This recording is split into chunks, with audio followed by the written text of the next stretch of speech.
በዚህ በ11 ወሩ ግን ከኃይል ስርቆት ጋር ተያይዞ ወደ 298 ደንበኞች የኤሌክትሪክ ኃይል ስርቆት አከናውነው ተገኝቷል። የንግድ ቤት ታሪፍ መደብ ተጠቃሚ ከሆነ ለመጀመሪያ ጊዜ ኤሌክትሪክ ከሰረቀ 500 ሺህ ብር ቅጣት ይጣልበታል።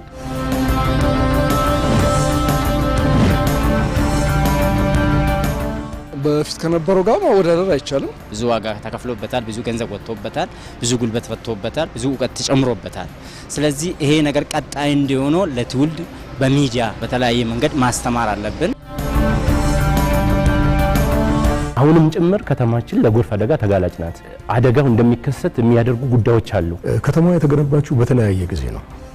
በተለያየ ጊዜ የተገነባ ከመሆኑ ጋር ተያይዞ የተለያየ ድሬኔጅ መስመር ነው ያለው።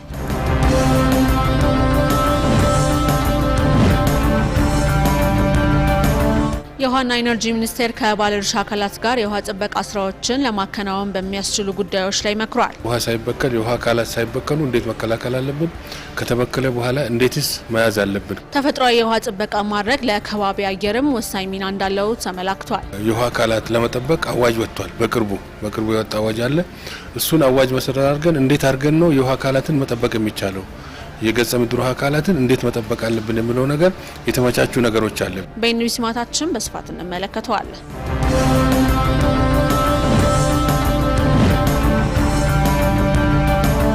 የአሜሪካው ፕሬዝዳንት ዶናልድ ትራምፕ የኢራን ሰዎች ከቴህራን ለቀው እንዲወጡ ማስጠንቀቂያ ሰጥተዋል። በሌላ በኩል ኢራን 30 የሚሆኑ ሚሳኤሎችን በእስራኤል ላይ ማስወንጨፏ ተሰምቷል። የእስራኤሉ ጠቅላይ ሚኒስትር ቤንያሚን ኔታንያሁ የኢራኑ ጠቅላይ መሪ አያቶላህ አሊ ኸሜኒ ካልሞቱ በስተቀር ጦርነቱ ሊቋጭ አይችልም ሲሉ መናገራቸው አነጋጋሪ ሆኗል። ወደ ሩሲያና ዩክሬን ስንሻገር ደግሞ ሞስኮ በሩሲያ ላይ 440 የሚሆኑ የሰው አልባ አውሮፕላኖችን አስወንጭፋለች። በዚህም ከ14 እስከ 15 ሰዎች መሞታቸው ተሰምቷል። በምላሹም ኬቭ ወደ ሞስኮ 150 ሰው አልባ አውሮፕላኖችን አስወንጭፋለች። እነዚህንና ሌሎች ጉዳዮችን አካተን ከውጭ በስፋት በኤንቢሲ ማታም የምንመለከታቸው ጉዳዮቻችን ይሆናሉ። ቀደም ሲል የሰማችኋቸውንና ሌሎች ሀገራዊና ዓለም አቀፍ መረጃዎችን በኤንቢሲ ማታ ይዘንላችሁ ቀርበናል። ምሽታችሁን ከኤንቢሲ ማታ ጋር እንድታደርጉ የአክብሮት ግብዣችን ነው።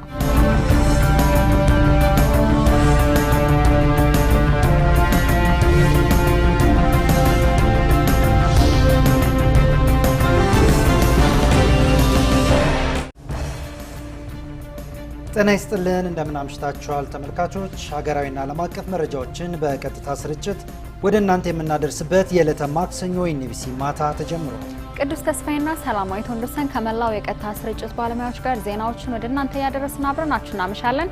በስፖርት መረጃዎች በኩል ደግሞ ባልደረባችን አልፈሪድ ነስሮ ስቱዲዮ ይገኛል። እንደምን አመሻል አልፈሪድ?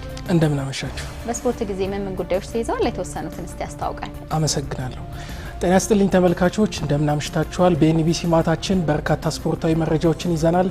በሀገር ውስጥ የ35ኛ ሳምንት የኢትዮጵያ ፕሪሚየር ሊግ የመጨረሻ ጨዋታ በወንጂ ሁለገብ ስታዲየም ተከናውኗል። ድሬዳዋ ከተማ ሶል ሽረን 4-2 በማሸነፍ ከወራጅ ቀጠናው መውጣት የቻለበትን ወሳኝ ድል ማሳካት ችሏል። ከውጭ ከያዝናቸው መረጃዎች ውስጥ የዓለም የክለቦች ዋንጫ ስቱዲዮ በገባንበት ሰዓት መከናወን ጀምሯል። ቦሩሲያ ዶርትሙንድ ከፍሉሚኔንሴ የሚያደርጉት ጨዋታ በዚህ ሰዓት ተጀምሯል። ውጤቱ ምን ይመስላል የሚለውን በኋላ ላይ የምናቀርብ ይሆናል። በሌላ መረጃ የእንግሊዝ ፕሪሚየር ሊግ የ2025-26 የውድድር ዓመት መርሃ ግብር በነገው ዕለት ይፋ እንደሚሆን የእንግሊዝ እግር ኳስ ማህበር አስታውቋል። እነማን ከማን ጋር ተገናኙ የሚለውን በነገው የቀን የስፖርት መረጃችን ላይ ወደ ተመልካች የምናደርስ ይሆናል። ከዝውውር ጋር በተገናኘ ባርሴሎና የኤስፓኞሉ ግብ ጠባቂ ሁዋን ጋርሺያን ማስፈረሙን ይፋ አድርጓል። ግብ ጠባቂው ከአርሰናል ጋር ስሙ በስፋት ሲያያዝ መቆየቱ ይታወሳል። በሌላ የዝውውር ዜና የማንቸስተር ሲቲው ካይል ዎከር ወደ ኤቨርተን ለመጓዝ በግል ጉዳዮች መስማማቱ ተዘግቧል። እነኚህን እና ሌሎች ጉዳዮችን በኋላ ላይ ይዤ እመለሳለሁ። መልካም ቆይታ ይሆንላችሁ። ወደ ኋላ እናገኘሃለን። እናመሰግናለን አልፈሪድ። ከቆይታ በኋላ ተመልሰን እንገናኛለን። አጫጭር የሀገር ውስጥ ዜናዎችን በማስቀደም እንጀምራለን። የሕዝብ ተወካዮች ምክር ቤት በወንጀል የተገኘ ንብረትን ሕጋዊ ማስመሰልና ሽብርተኝነትን በገንዘብ መርዳት ወንጀልን ለመከላከል የቀረበውን አዋጅ ማሻሻያ በአብላጫ ድምፅ አጽድቋል። ምክር ቤቱ ባካሄደው 37ኛ መደበኛ ስብሰባ የሕግና ፍትህ ቋሚ ኮሚቴ ያቀረበውን የውሳኔ ሀሳብ ላይ ተወያይቷል። የቋሚ ኮሚቴው ምክትል ሰብሳቢ ኢሳ ቦሩ ከነባር አዋጁ 780 ህዝባር 2005 በ58 አንቀጾች 14ቱ ላይ ማሻሻያ መደረጉን ገልጸዋል። የምክር ቤቱ አባላት በአዋጁ ማሻሻያዎች መደረጉ ለሀገሪቱ የበለጠ ጠንካራ ሕግ የሚያስፈልግ በመሆኑ ተገቢ ነው ብለዋል። በአንዳንድ አንቀጾች ላይ ለጸጥታ አካላት ከተሰጡ መብቶች በህገ ወጥ መንገድ ከሀገር የወጣ ገንዘብን ማስመለስ፣ ሽብርተኝነትን በገንዘብ የደገፉ ሰዎችን በህግ ከመጠየቅ አንጻር ማሻሻያው ምን ያህል ለመከላከል ያስችላል የሚሉ ጥያቄዎች ተነስተዋል። የአዋጁ ማሻሻያ ዓለም አቀፍ የፋይናንስ ግብረ ኃይል ምክር ሀሳብ መሰረት ያደረገ መሆኑን ቋሚ ኮሚቴው ገልጿል።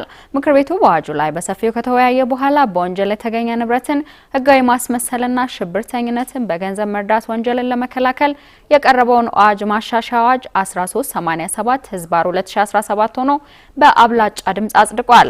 በተጨማሪ ምክር ቤቱ የስታርታፕ ረቂቅ አዋጅን ለዝርዝር እይታ ለሰው ሀብት ልማት የስራ ስምሪትና ቴክኖሎጂ ጉዳዮች ቋሚ ኮሚቴ መርቷል።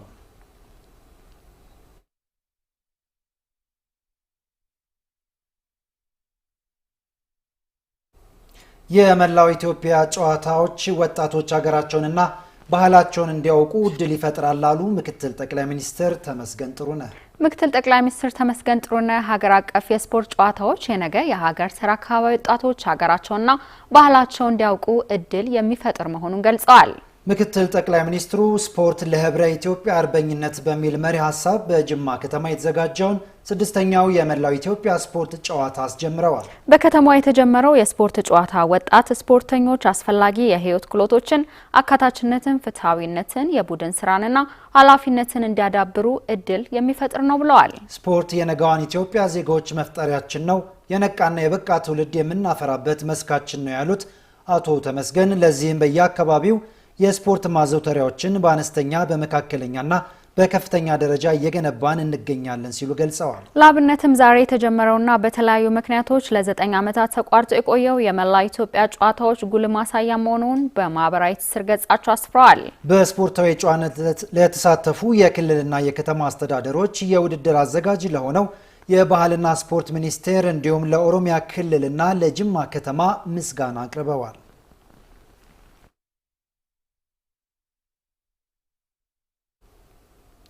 ታላቁ የኢትዮጵያ ህዳሴ ግድብ የኢትዮጵያ ብቻ ሳይሆን የቀጠናው ሀገራት ሀብት ነው አሉ የውጭ ጉዳይ ሚኒስትር ጌዲዮን ጢሞቴዎስ። ቀጠናዊ የኃይል ትስስር ለአካታችና ዘላቂ ልማት በሚል መሪ ሀሳብ 4ኛው የአፍሪራን ቀጠናዊ ኮንፈረንስ ተካሂዷል። በመድረኩ የውጭ ጉዳይ ሚኒስትር ጌዲዮን ጢሞቴዎስ ኮንፈረንሱ ሀሳብን ወደ ተግባር ለመቀየርና ቀጠናዊ የኃይል ትብብሮችን ለማጠናከር ከፍተኛ ሚና አለው ብለዋል። ነፃ የንግድ ቀጠና እንዲሁም ድንበር ተሻጋሪ የመሰረተ ልማት ትብብር የአፍሪካ ህብረት አጀንዳ 2063 እና የተባበሩት መንግስታት 2030 ግቦች አካል መሆናቸውን ገልጸው ኢትዮጵያ ለግቦቹ መሳካት ትርጉም ያለው አስተዋጽኦ እያደረገች ትገኛለች ብለዋል። የታዳሽ ኃይል ልማት ስራዎች ኢትዮጵያ ለቀጠናዊ የኃይል ትብብር ያላትን ቁርጠኝነት የሚያሳዩ መሆናቸውን ጠቅሰው ለአብነትም ታላቁ የኢትዮጵያ ህዳሴ ግድብ ግንባታን አንስተዋል። የህዳሴ ግድቡ የኢትዮጵያ ብቻ ሳይሆን የቀጠናው ጭምር ነው ያሉት ምክትል ጠቅላይ ሚኒስትሩ ከግድቡ የሚመነጨው ኃይል የቀጠናው ሀገራትን የኃይል ተጠቃሚ እንደሚያደርግ ጠቁመዋል። ኢትዮጵያ ለቀጠናው ሀገራት የኤሌክትሪክ ኃይል እያቀረበች እንደሆነ ጠቅሰው ይህም ተጠናክሮ እንደሚቀጥል አረጋግጠዋል።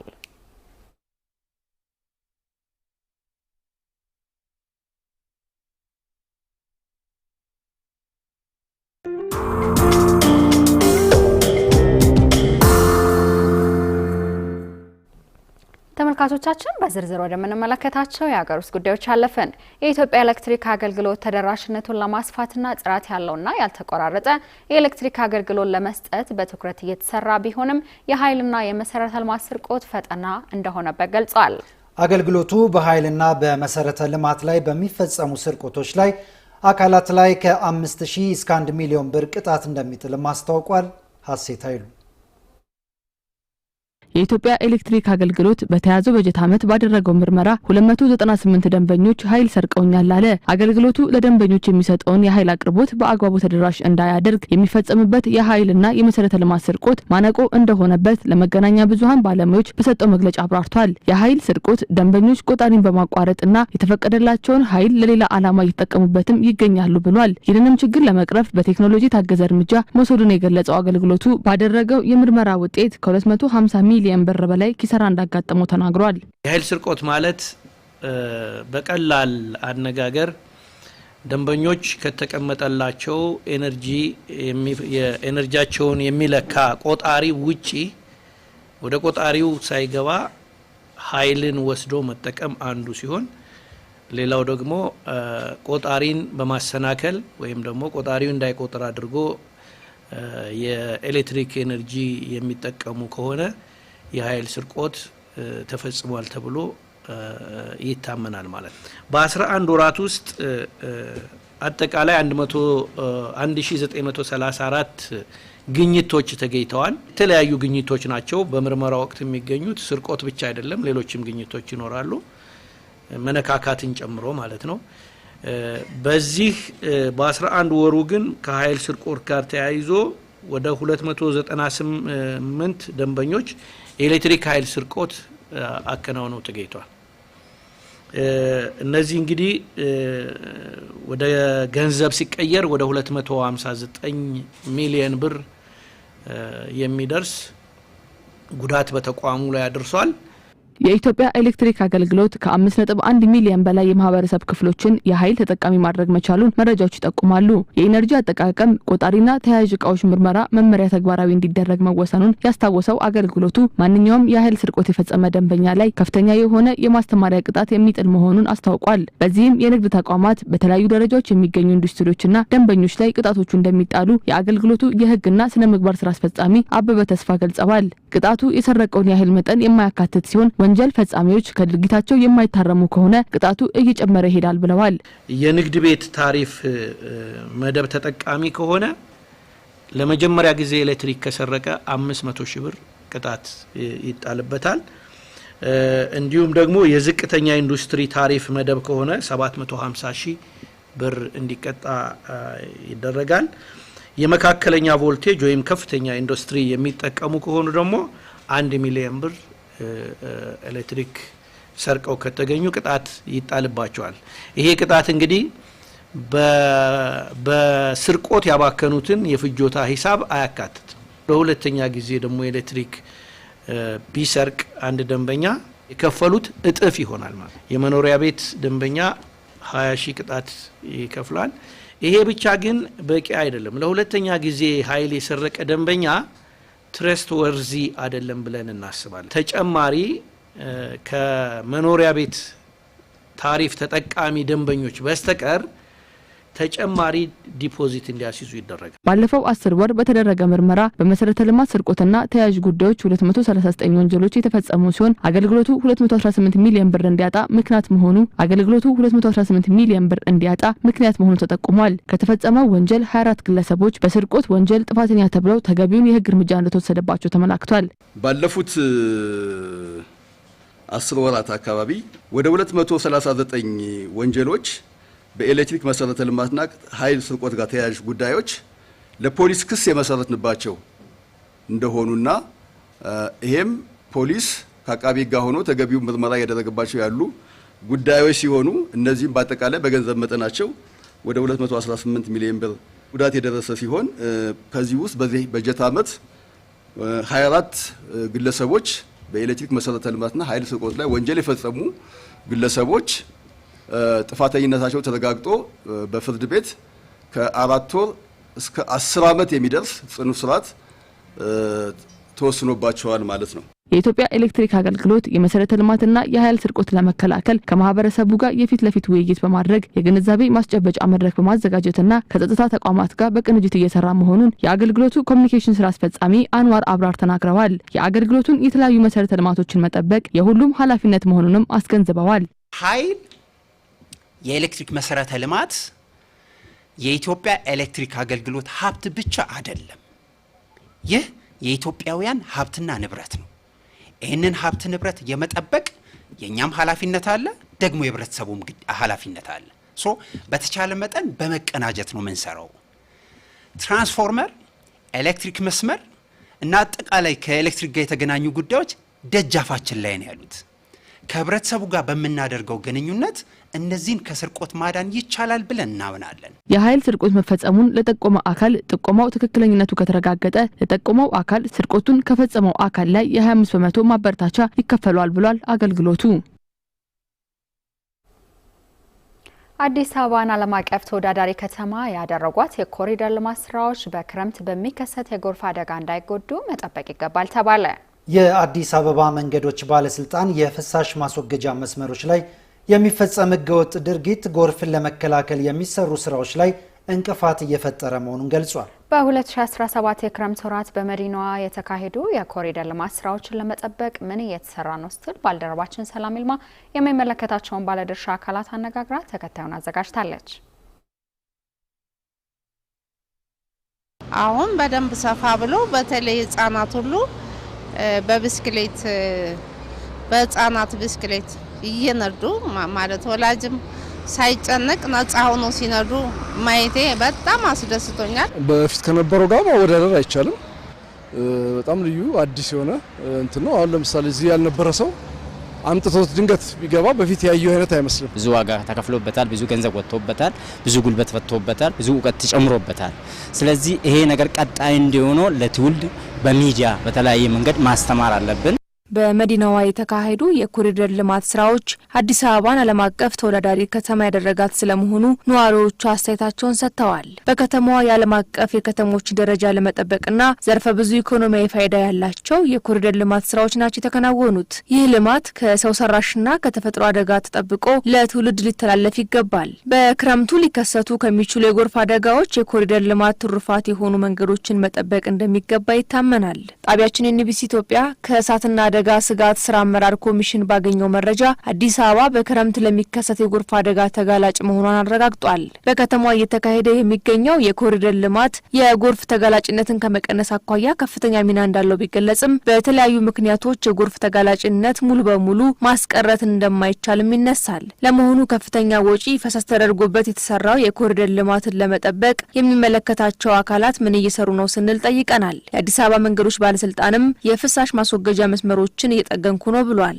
የድሬኔጅ መስመሩን ደህንነት ከመጠበቅ ከመፈተሽ ከማረጋገጥ አንጻር በየጊዜው በየአመቱ ሰፊ ስራዎች ይሰራሉ። ላብነትም ባለፉት 9 ወራት ብቻ በከተማ ውስጥ በሚገኙ መንገዶች ዳር የተዘረጉ የድሬኔጅ መስመሮችን ደህንነት በመፈተሽ የማጽዳት የመጠገን ስራዎች ተከናውነዋል። በዚህም ከ400 ኪሎ ሜትር በላይ የድሬኔጅ መስመር ጽዳትና ጥገና ስራዎች ተከናውነዋል። የድሬኔጅ መስመሩን ለማጽዳት በየጊዜው እየገቡ የሚያጸዱበት ስፍራዎች በኮንክሪት በብረትና ኮንክሪት የሚዘጋ ክዳን ነው ያለው። ለብረት ስርቆት ሲባል በተሽከርካሪ ግጭት ምክንያት በርካታ ቦታዎች ላይ የድሬኔጅ መስመር የማኑዋል ክዳኖች ይሰበራሉ። እነዚህም በየጊዜው የተካተል መልሰን የመተካት ስራዎች እናከናውናለን። ባለፉት ጊዜያትም ከ5500 በላይ ማኑዋል ክዳኖችን መልሶ ለመቅደም ጥረት ተደርጓል። ባለስልጣን መስሪያ ቤቱ ይህንን እየሰራሁ ነው ይበል እንጂ ከተማዋ ባላት ተፈጥሯዊ የጎርፍ ተጋላጭነትና የፍሳሽ ማስወገጃ መስመሮች በተደጋጋሚ በቆሻሻ የሚደፈኑ በመሆናቸው ክረምቱን ተከትሎ ጎርፍ አይከሰትም ለማለት አያስደፍርም ነው ያለው። አሁንም ጭምር ከተማችን ለጎርፍ አደጋ ተጋላጭ ናት። አደጋው እንደሚከሰት የሚያደርጉ ጉዳዮች አሉ። አንደኛውና ዋናው ጉዳይ እነዚህ ከላይ የሚመጣው ዝናብ መስመር አለው፣ ዲች አለው፣ ቱቦ አለው። በዛ መሰረት ነው መሄድ ያለበት። እነዚህ መስመሮች የሚደፈኑ ከሆነ በቆሻሻ የሚሸፈኑ ከሆነ እንደዚህም ደግሞ በአፈር በድንጋይ በተረፈ ምርቶች የሚሸፈኑ ከሆነ ከፍተኛ የሆነ የሀብትም የህይወትን ጉዳት ሊያደርስ ይችላል ማለት ነው።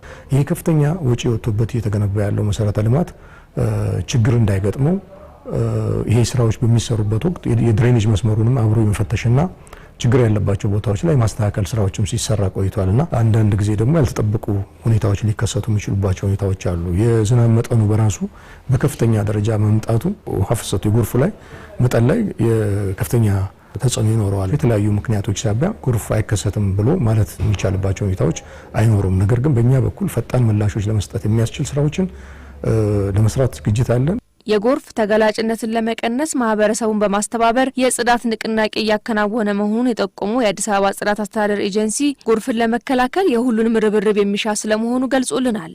ቆሻሻን ወደ ዲች የሚጥሉ ቆሻሻን ወደዛ አድርጎ ዲቾቹ መስመሮቹ እንዲደፍኑ የሚያደርገው ህብረተሰቡ ራሱ ስለሆነ ያንን የማጽዳት የማንከባከብ ኃላፊነት አለበት። ሁለተኛ ደግሞ እንደዚህ የሚያደርጉ አካላትም ካሉ ደግሞ ደንቦች አሉ በየሰፈራችን ለደንቦቹ ደግሞ ጥቆማ መስጠት በጣም ያስፈልጋል ማለት ነውና በአጠቃላይ ከተማችን ለጎርፍ አደጋ ተጋላጭ ናት። ነገር ግን ከሰራን ከዚህ ተጋላጭነት ነፃ መሆን እንችላለን። የኮሪደር ልማት ተቋማት አገልግሎቶቻቸውን በተናበበና በተቀናጀ መንገድ እንዲሰሩ አድርጓል ያሉት ያነጋገርናቸው የሚመለከታቸው ባለድርሻ አካላት ይህም የጎርፍ አደጋን ከመቀነስ አኳያ አበርክቶ እንደሚኖረው ነው የተገለጹት።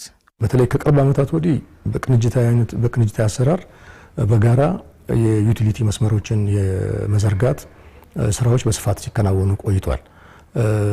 ይሄ በተለይ በኮሪደር ልማቱ ላይ በከፍተኛ ሁኔታ የተገለጸበት ሁኔታ ነው ያለው። ነገር ግን ቀድሞ በነበረው ሁኔታ ደግሞ ያሉ ሁኔታዎች ለማስተካከል ለውሃ መስመር ጥገና ሊሆን ይችላል፣ ለቴሌኮም መስመር ዝርጋታ ሊሆን ይችላል፣ ለኤሌክትሪክ አገልግሎትም ሊሆን ይችላል። መንገዶች የሚቆረጡባቸው ሁኔታዎች በፈቃድ በተገቢው ሁኔታ በኋላ መልሶ ለማስተካከል በሚያስችል ሁኔታ በዚህ ደረጃ የሚሆኑባቸው አንዳንድ ሁኔታዎች ሲከናወኑ እንደነበር ይታወቃል። አሁን ላይ የክረምት ወቅት የተቃረበ ሲመጣ እነዚህ አገልግሎቶች ይቆማሉ። ምክንያቱም የክረምቱ ላይ የሚኖረውን የጎርፍ አደጋ ስጋትም ከፍ ስለሚያደርግ ከዛም በተጨማሪ ደግሞ የዜጎችን እንቅስቃሴ ምቹ ስለማያደርግ ከተማዋ በተለያየ ጊዜያት የተገነባች መሆኗ ወጥ የሆነ የፍሳሽ ማስወገጃ መስመር እንዳይኖራት አድርጓል። ችግሩን በዘላቂነት ለመፍታት ጥናት እየተደረገ ስለመሆኑም የተገለጸው ከተማዋ የተገነባችው በተለያየ ጊዜ ነው። በተለያየ ጊዜ የተገነባ ከመሆኑ ጋር ተያይዞ የተለያየ ድሬኔጅ መስመር ነው ያለው።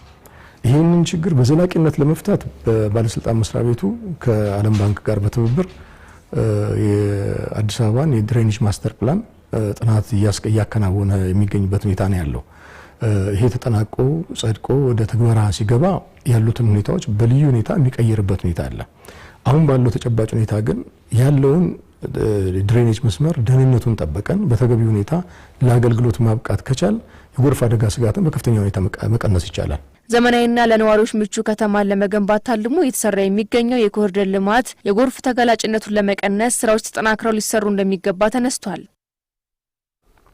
የውሃና ኢነርጂ ሚኒስቴር በኢትዮጵያ የገጸ ምድር ውሃ አካላት ጥበቃ ዙሪያ የመልሶ ማቋቋም ረቂቅ መመሪያ ላይ ምክክር አደረገ። በመድረኩ በተፋሰስ ልማት ስራ፣ በአረንጓዴ አሻራ እንዲሁም በቅድመ ጎርፍ መከላከል ላይ የሚከናወኑ ተግባራትን ማጠናከር የገጸ ምድር ውሃ ለመጠበቅ ወሳኝ ተግባራት መሆናቸው ተመላክቷል። ማህሌት ግርማ ተከታትለዋለች። የውሃ ጥበቃና እንክብካቤን ለማሻሻል ስራዎች መቀጠላቸው ተገልጿል። ይህን አስመልክቶ የውሃና ኢነርጂ ሚኒስቴር በኢትዮጵያ የገጸ ምድር ውሃ አካላት ጥበቃ ዙሪያ የመልሶ ማቋቋም ረቂቅ መመሪያ ላይ ምክክር አድርጓል። የውሃ ግኝትን አስተማማኝ ከማድረግ አንጻር እጅግ አስፈላጊ የሆነውን የውሃ አካላት ጥበቃና መልሶ ማከም ስራዎችን ለማገዝ የሚያስችል የውሃ አካላት ጥበቃ ጉዳይ ላይ መመሪያ እንደሚያሻው በመድረኩ ተነስቷል። ገጸ ምድር ውሃን እንዴት አድርገን ማስተዳደር አለብን፣ እንዴት አድርገን መጠበቅ አለብን። አሁን በተለያየ ምክንያት ይበከላል። በቆሻሻ በተለያዩ ምክንያቶች የወንዝ ውሃዎች ይበከላሉ፣ የፖንድ ውሃዎች ይበከላሉ፣ ምንጮች ይበከላሉ፣ በፋብሪካዎች በመጣው ቆሻሻ ይበከላል። ይሄን ነገር አውቀን እንዴት አድርገን መከላከል አለብን። ሳይበከል ውሃ ሳይበከል የውሃ አካላት ሳይበከሉ እንዴት መከላከል አለብን። ከተበከለ በኋላ እንዴትስ መያዝ አለብን። ከተበከለ በኋላ ደግሞ እንዴት ማከም አለብን የሚለውን ነገር ጨምሮ የምንወያይበት ሁኔታ ነው ማለት ነው። መድረኩ የውሃና ኢነርጂ ሀብት ልማት መሰረታዊ ፋይዳው የሚለካው ለሁሉም ማህበራዊና ኢኮኖሚያዊ ዘርፎች ጥራትን፣ መጠንና ወቅትን የጠበቀ ዘላቂ ፍትሃዊ በሆነ አግባብ አስተማማኝና የውሃ ኃይል አቅርቦት እንዲኖር ለማስቻል መሆኑንም ያመላከተ ነው። በውሃ ሀብት አስተዳደር ዘርፍ የሚጠበቁበትን የውሃ ሀብት ግኝትን አስተማማኝ በሆነ አግባብ ለዜጎች ለማቅረብና የልማት ግቦችን ማሳካት እንዲቻል ፈቃድና ቁጥጥር፣ የተፋሰስ ልማትና አረንጓዴ አሻራ፣ የቅድመ ጎርፍ መከላከልና ውጤታማ የባለድርሻ አካላት ትስስር መፍጠር በዋናነት እንደሚያከናውንም ተገልጿል። የውሃ አካላት ለመጠበቅ አዋጅ ወጥቷል። በቅርቡ የወጣ አዋጅ አለ። እሱን አዋጅ መሰረት አድርገን እንዴት አድርገን ነው የውሃ አካላትን መጠበቅ የሚቻለው፣ የገጸ ምድር ውሃ አካላትን እንዴት መጠበቅ አለብን የሚለው ነገር የተመቻቹ ነገሮች አለ። በፖሊሲ የተቀመጠ ያለ እንደገና የወጣ አዋጅ አለ። ይሄኛው ደግሞ ጋይድላይንስ እንደ መመሪያ የሚጠቅመው ነገር ያንን እንዴት እንተገብራለን የሚለው ነገር እየተመጋገበ የሚሄድበት ሁኔታ ይፈጥራል ማለት ነው።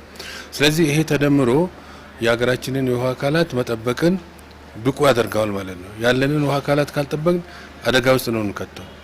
ያንን መጠበቅ እና በጥራትም በብዛትም ተጠንቅቀን አውቀን መጠበቅ ያስፈልጋል። ከዚያ አኳያ ትልቅ ጠቀሜታ ያለው ስራ ነው ማለት ይቻላል። የውሃ አካላትን በደረጃ ጉዳት ለመለየት የጥበቃ ስልቶችን ለመቅረጽ የመልሶ ማገገም ስራዎችን ለመወሰንና ለውሃ አካላት ደህንነት ጥበቃ ሊኖረው የሚገባውን የባለድርሻ አካላት ተሳትፎና ድርሻን ለማሳወቅ የሚኖረው ሚና የጎላ መሆኑ ተጠቅሶ የአካባቢ ጥበቃም ለዚህ ጉልህ ድርሻ እንዳለውም ተመላክቷል። ውሃን ከመጠበቅ አንጻር ብዙ ክፍተቶች አሉ፣ ከላይም እስከ ታች ያሉት አሁን ይሄንን በጋራ ለመስራት በእነሱ በኩል የተዘጋጁ ህጎች አሉ። በፈር ዞንን ከመጠበቅ አንጻር ባለፈው የጸደቀ ህግ አለ። እሱ በጣም ለሁላችንም ገዢ ነው። የውሃ አካላት ደህንነትን ማረጋገጥ አንዱና ዋነኛ በመሆኑም በተለይም በአሁኑ ወቅት የሀገር አካባቢ ጥበቃ አረንጓዴ አሻራ ልማት ከምትሰጠው ትኩረትና ጥረት አንጻር መድረኩ ከፍተኛ ሚና እንዳለውም ተጠቁሟል።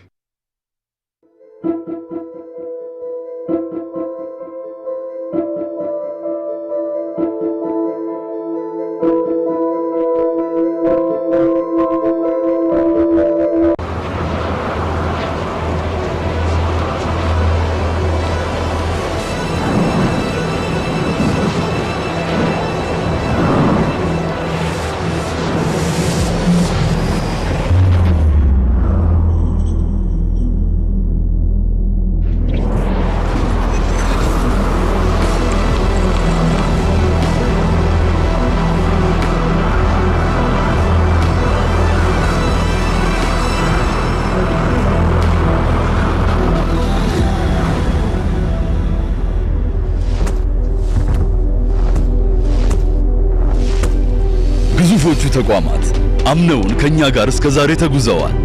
አላሳፈርናቸው። በእርግጥም እምነት የሚጣልብንንና ዛሬም አምነውን በእኛ ላይ ለመደገፍ ለሚፈልጉ ሁሉ እጆቻችን የተዘረጉ ናቸው። ዘመን ባንክ የላቀ አገልግሎት ማዕከል። ምን አሰብክ ታዲያ? ዛሬ ላርገው እኮ የምረን ነው? አዎ። ታዲያ እዚህ ምን ትሰራለህ? ሂዳ ታዲያ አንበሳ ታዲያ ቅና። አመሰግናለሁ።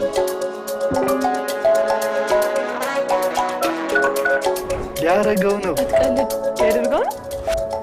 እንኳን ለዚያ በቃ ልጄ። የእውነትህን ነው? ወይኔ ደስ ሲል። ይህ በጣም ደስ የሚል ዜና እኮ ነው። ሰማሁ እኮ በጣም ደስ ብሎኛል።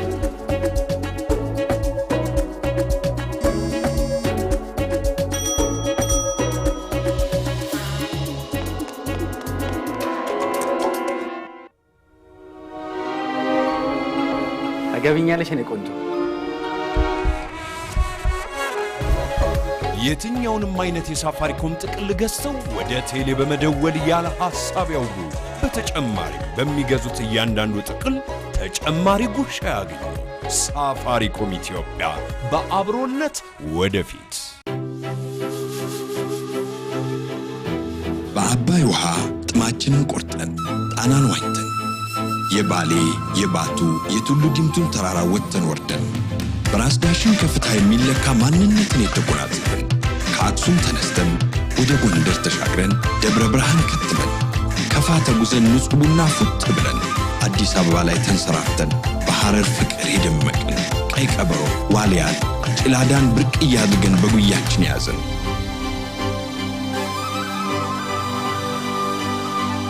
ቀዝቃዛ አየር መገን ነፋሻውን ተንፍሰን ሁለመናችንን በደጋ በረከት የምናድስ እድለኞች ተፈጥሮ ያደገደገችልን እኛ ኢትዮጵያውያን ነን። ደጋ ውሃ፣ የተፈጥሮ ደግነት።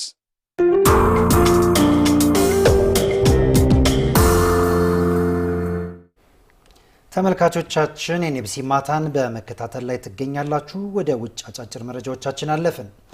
እርዳታ በመጠባበቅ ላይ የነበሩ 50 ፍልስጤማውያን በእስራኤል ጥቃት መገደላቸው ተነገረ። እስራኤል በታንክ በከፈተችው ተኩስ በደቡባዊ ካን ዩኒስ ከተማ ለእርዳታ ተሰልፈው የነበሩ 50 ፍልስጤማውያንን መግደሏን በጋዛ የሚገኘው የሐማስ የጤና ጥበቃ ሚኒስቴር አስታውቋል። በጥቃቱ በመቶዎች የሚቆጠሩ ሰዎች መቁሰላቸውና በርካቶች በአሳሳቢ ሁኔታ ላይ እንደሚገኙ ተገልጿል።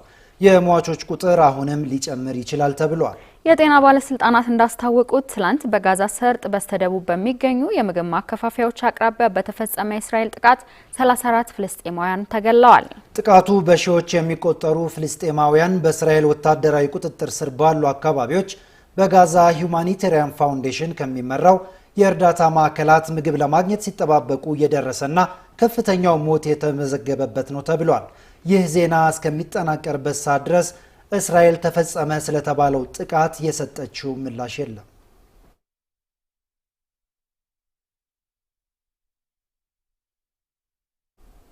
የኢንዶኔዥያ ፖሊስ የሳውዲ አየር መንገድ አውሮፕላን ያጋጠመውን የቦምብ አደጋ ስጋት እየመረመረ መሆኑን አስታወቀ። 442 የሀጅ ተጓዦችን ይዞ ከጅዳ ወደ ጃካርታ ሲበር የነበረው የሳውዲ አረቢያ አውሮፕላን ዛሬ የኢሜል የቦምብ ዛቻ ከደረሰው በኋላ በኢንዶኔዥያ ሰሜን ሱማትራ ግዛት በአስቸኳይ ለማረፍ መገደዱን የሀገሪቱ የትራንስፖርት ሚኒስቴር አስታውቋል። የኢንዶኔዥያ ፖሊስ ቃል አቀባይ እንዳስታወቀው የሳውዲ አየር መንገድ አውሮፕላን ያጋጠመውን የቦምብ አደጋ ስጋት ላይ ምርመራ መጀመሩን አስታውቋል። ዘገባው የሮይተርስ ነው።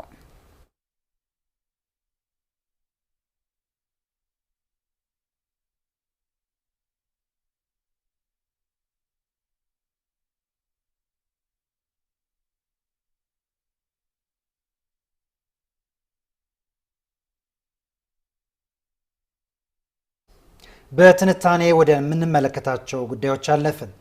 የአሜሪካው ፕሬዝዳንት ዶናልድ ትራምፕ የኢራን ሰዎች ከቴህራን በአፋጣኝ እንዲወጡ አሳሰቡ። በሌላ በኩል ኢራን ዛሬ ማለዳውን 30 ሚሳኤሎችን በእስራኤል ላይ ማስወንጨፏ ተሰምቷል። የእስራኤሉ ጠቅላይ ሚኒስትር ቤንያሚን ኔታንያሁም አያቶላን መግደል ጦርነቱን ይቋጫል ብሏል። የኢራን ፖለቲከኞች ከጠላት እስራኤል ጋር አንገት ለአንገት ተያይዘን እንፋለማለን የሚል ጥሪ ለህዝባቸው አቅርበዋል። ቢኒያም ካሴ በዝርዝር ያስመለክተናል። የእስራኤል አየር ኃይል በኢራን ላይ የሚሳኤል ማዕበል በተለይም በቴህራን፣ ታብሪዝ፣ ናታንዝ፣ ኢስፋሃን፣ አራክ፣ ኬርማንሻህ ላይ አውረደ። የእስላማዊት ኢራን አብዮታዊ ዘብ ኃይል አይአርጂሲ በቴልአቪቭ፣ ባትያም፣ ሃይፋ፣ ፒታ ቲክቫ፣ ሬሆቮት፣ ታምራና ኢየሩሳሌም ላይ የባሊስቲክ ሚሳኤል ውርጅብኝ አውረደ። የአምስተኛ ቀኑ ምሽት አደገኛ የተኩስ ልውውጥ ትርጓሜው አይደለም። ከጥቃት ባሻገር የሀያላን አገራት ሚና ምንድነው? እስራኤልና ኢራን ጦርነቱን ያቆሙታል ወይ የሚለው ጭምር እየሆነ መጥቷል። አገራት አንድም በስጋት አንድም የራስን ጎራ ለመለየት በአሜሪካና በሩሲያ ጥላ ስር ሆነውም ቢሆን መካከለኛው ምስራቅ ፖለቲካ ውስጥ እንደገቡ ይነገራል። ኢራናውያን ማውራት አለባቸው። በእርግጥ ይህን ማድረግ ያለባቸው ቀድሞ ነበር። 60 ቀናት ነበሩን፣ እነሱም 60 ቀናት ነበራቸው። እንዳልኩት በ61ኛው ቀን ስምምነት የለንም። መስማማት አለባቸው። ይህ ለሁለቱም ወገኖች አሰቃቂ ነው። ነገር ግን ኢራን ይህን ጦርነት እያሸነፈች አይደለም። ማውራት አለባቸው። ጊዜው ከመሄዱ በፊት መነጋገር ይኖርባቸዋል። የአሜሪካው ፕሬዝዳንት ዶናልድ ትራምፕ የቴህራን ሰዎች በአፋጣኝ ከከተማዋ ይውጡ የሚል ማስጠንቀቂያ መስጠታቸው ፔንታጎን ተጨማሪ የመከላከያ አቅሙን ወደ መካከለኛው ምስራቅ መላኩና ማጥመዱ ኔታንያሁ አያቶላህን መግደል ጦርነቱ እንደመቋጨት ነው ማለታቸው የኢራን መንግስት ህዝቡ አንገት ለአንገት ከጠላት እስራኤል ጋር እንዲፋለም ጥሪ ማቅረቡ ከትላንቱ ዛሬ ወታደራዊ ውጥረቱ ሰፍቶ የአየር ጥቃቱ ከመከላከያ ጽህፈት ቤቶች እስከ አገራት ኤምባሲዎችና የቴሌቪዥን ጣቢያዎች ላይ ማነጣጠሩ አስፈሪው ጊዜ እንዲሉ የሚያደርግ ሆኗል። ዶናልድ ትራምፕ በመካከለኛው ምስራቅ ፖለቲካ ላይ በተለይም በኢራን ጉዳይ ላይ አቋማቸው ለአተረጓጎም አስቸጋሪ እየሆነ መጥተዋል። በሰዓታት ውስጥ ከጦርነቱ ጀርባ የለንበትም፣ ወደ በእስራኤል አንጨክንም፣ ከጦርነቱ ይቁም፣ እስከ ኢራናውያን ዋና ከተማዋን ለቀው ይውጡና ጦራቸውን እስከ ማንቀሳቀስ መድረስ ጥያቄውን ለፋርሶቹ የበረታ አድርጎባቸዋል። 10 ሚሊዮን የቴህራን ህዝብ አንድ ምሽት ወዴት ሊንቀሳቀስ ይችላል? በምን የጦርነት መለኪያስ ቢሆን ይህን ሁሉ ህዝብ ማንቀሳቀስ ይቻላል? የመንግስታቱ ድርጅትን አንቀጽ 51ን ማለትም ራስን የመከላከል መብትንስ እንዴት ሊያዩ ይችላል የሚለው ሁሉ አብሮ የሚነሳ ጉዳይ ሆኗል። ትራምፕ በትሩዝ ሶሻል ሚዲያቸው ላይ ምንም እንኳን ዋሽንግተን በቀጥታ ጦርነት ውስጥ ትገባለች አትገባም የሚለውን ባይገልጹም ኢራናውያን በቻሉት ፍጥነት ከቴህራን እንዲወጡ አስጠንቅቀዋል። በእስራኤልና በኢራን መካከል ያለው የጥቃትን በጥቃት አጸፋና ሰጥ አገባ በለየበት ሰዓት ሪፐብሊካኑ ምን አስበው ይህን ጻፉ ኢራናውያንን ያሳሰባቸው የሚገኝ ጉዳይ ሆኗል። ያም ሆኖ ግን እስከ መጨረሻው በጠላት ሚዲያና ሀሳብ አትወናበዱ የሚለው የመሱድ ፔዜሽኪያን መንግስት አይደለም ከእስራኤል ጋር ከአጋሮቿ ጋር ሁሉ እንፋለማለን በሚል ለህዝቡ ትእዛዝ ሰጥቷል። ኢራንም በአሁኑ ጥቃት ተጠናክራ መቀጠሏ እንዳለ ሆኖ የእስራኤሉ መከላከያ ሚኒስትር እስራኤል ካትዝ አያቶላ አሊ ኻሜኒ እንደ ኢራቁ ሳዳም ሁሴን ጣፋንታቸው ይሆናል ማለታቸው አነጋጋሪ ሆኗል። የኢራን የኒውክሌር ማብላያዎችና ወታደራዊ መሰረቶች መውደማቸው እንዲሁም የጦር አዛዦቿ ህይወት ማለፍ አያቶላዎቹን እያበሳጨ ባለበት ሰዓት ተጨማሪ ጥቃት በምዕራብ ኢየሩሳሌምና በቴህራን ሳይቀር በሚሳኤል መታጀቡ የትራምፕ ማስጠንቀቂያ ስጋትን እየፈጠረ መጥቷል። ጦራችን ተዘጋጅቷል። የሀገሪቱ ባለስልጣናትና ህዝቡ ከጦራችን ጎን ነው። ዛሬ በሁሉም የሀገሪቱ ፖለቲካ አንጃዎችና በመላው ኢራን ያሉ ቡድኖች ሁሉ አንድ መልእክት ሰደዋል። ሁሉም የሚሰማው ለተጠሉት ለአሸባሪዎቹና ለጽዮናውያኑ ምላሽ መስጠት የግድ እንዳለብን ነው።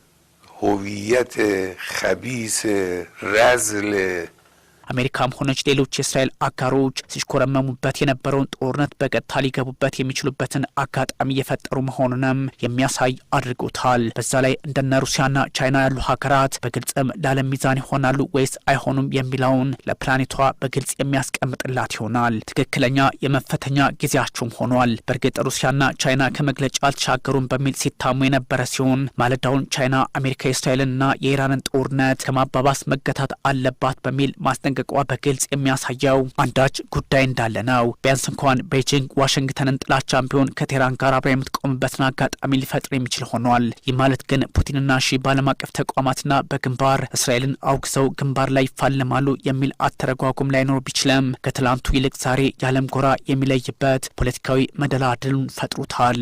ዶናልድ ትራምፕ ከእስራኤል ጥቃት ጀርባ የለውበትም አሉ የሚለው አጓጉል ፖለቲካዊ መመጻደቅ አሊያም ለጉዳዩ ፍትሐዊ ነኝ ለማለት ካልሆነ በስተቀር እጃቸው እንዳለበት የሚያሳዩ ነጥቦች እጅጉን እየበዙ ናቸው። ትራምፕ ኔታንያሁ ጋር ለ40 ደቂቃ አውርተዋል። ከዛ ደግሞ ኔታንያሁ ካቢኔያቸውን በኢራን ጉዳይ ላይ ሰብስበው አማከሩ። አሜሪካን በኢራቅ ያሉ ዜጎቿ እንዲወጡ አዘዘች የሚሉትን ቅድመ የጥቃቱን አካሄዶች መውሰድ ከበቂ በላይ አድርጎታል። አዳራቸውን በድጋሜ ኢራናውያን ቴህራኑን ለቀው መውጣት አለባቸው በሚል ሀሳብ መስጠታቸው ዶናልድ ትራምፕ ይህን ጉዳይ በድጋሜ እንዲመለከቱት አድርጓቸዋል። ኢራን የኒውክሌር ስምምነቱን መፈረም ነበረባት፣ ነግሬያቸው ነበር።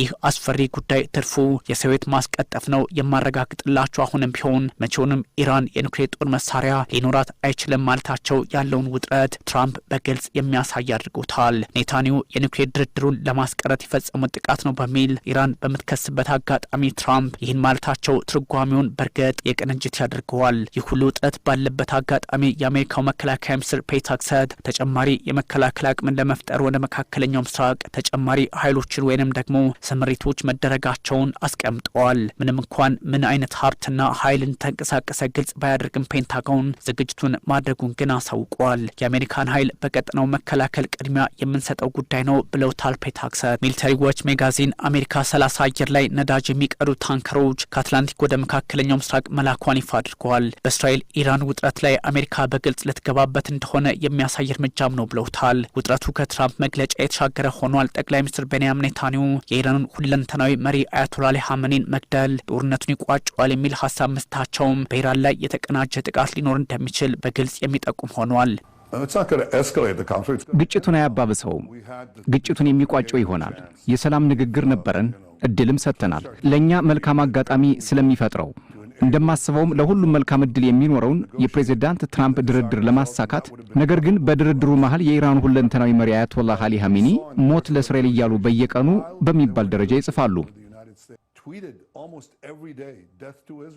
ኔታንያሁ ይህን አስተያየት ከሰጡ በኋላ ሁለት የአሜሪካ የጦር መርከቦች ወደ ቀጠናው ቀርበዋል የሚል መረጃ መውጣቱ ደግሞ ጉዳዩን አስቸጋሪ አድርጎታል። ዩኤስኤስ ካርል ቬንሰን በአረቢያ ባህር እንዲሁም ዩኤስኤስ ኔሚትስን አይተናል የሚል መረጃ ተጋርተዋል። ኔሚትስ በድጋሜ በደቡባዊ ቻይና ባህር የተጠመደች ሲሆን አሊያም የተንቀሳቀሰች ከመሆኗን ባሻገር የዩኤስኤስ ካርል ቬንሰን ሚናን ለመተካት ነው ተብሏል። በእርግጥ ውሳኔው ሁለቱም መርከቦች በአካባቢው እንዲቆዩ ይደረጋል የሚል ሲሆን ምናልባትም ከጦርነቱ በፊት የተንቀሳቀሱ ሳይሆኑ አይቀሩም አይችሉም የሚል መረጃም እንዲሁ እየወጣ ይገኛል። ሚሳኤልን በአየር ላይ ማውደም የሚችሉም ናቸው ይባላቸዋል። ይህ ባለበት አጋጣሚ ማለትም አሜሪካ ዓለም አቀፍ ዝግጅት ያደረገች ነው በሚባልበት ሰዓት ቻይና የኢራንና የእስራኤልን ውጥረት ማባባስ የለብሽም በሚል አሜሪካን ማስጠንቀቋ ፖለቲካውን እያወሳሰበው መጥተዋል። ትራምፕ የቴህራን ነዋሪዎች አሁኑኑ ለቃችሁ ውጡ ማለታቸውን ተከትሎ ነው ቤጂንግ ዋሽንግተንን ያስጠነቀቀችው። በሰዓቱ ላይ ነዳጅ መጨመር አሜሪካ ሚናዋ ሆኗል፣ ግፊት መፍጠርም ውጥረቱን አይቀንሰውም በሚል እየወቀሰች ይገኛል።